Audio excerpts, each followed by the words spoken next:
اللہ الرحمن الرحیم۔ کیا سودی معیشت والا ملک اسلامی ملک ہوتا ہے؟ جس میں ظالمانہ ٹیکس ہوں وہ اسلامی ملک ہوتا ہے؟ پہلی بات تو یہ بھائیوں کہ سودی معیشت باہر صورت حرام ہی ہے، اس میں کوئی شک نہیں۔ اس وقت انٹرنیشنلی جو ڈالر کا قبضہ ہے اس میں مسلمان ویسے کمزور ہیں تو ان کی معیشت پر بھی ان کا قبضہ ہے اور ان کی سیاست پر بھی ان کا قبضہ ہے۔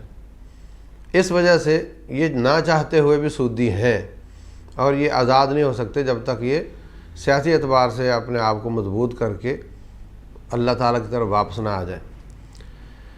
اگر یہ قاعدہ لگا دیا جائے کہ سودی ہو تو غیر اسلامی ہو گیا تو پھر شاید دنیا میں کوئی ملک نہیں بچے گا۔ جہاں جہاں روپے والی کرنسی ہے وہاں کی معیشت سودی ہے، یہ آپ یاد رکھو۔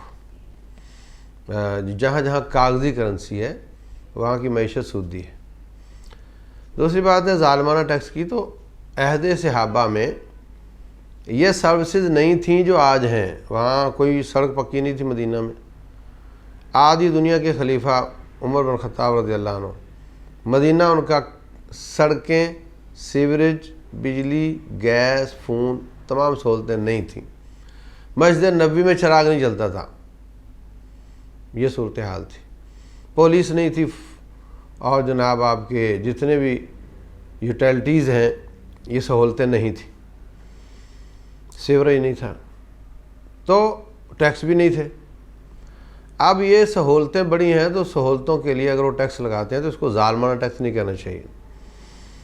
ہاں کچھ ٹیکس ہو سکتا ہے ظالمانہ بھی ہوں، تو حکمران ظلم کرے تو وہ کافر نہیں ہو جاتا، وہ ظالم ہوتا ہے۔ اس لیے ایسی شکل میں یہ کہنا کہ ملک اسلامی نہیں رہ گیا، یہ بات درست نہیں۔ اللہ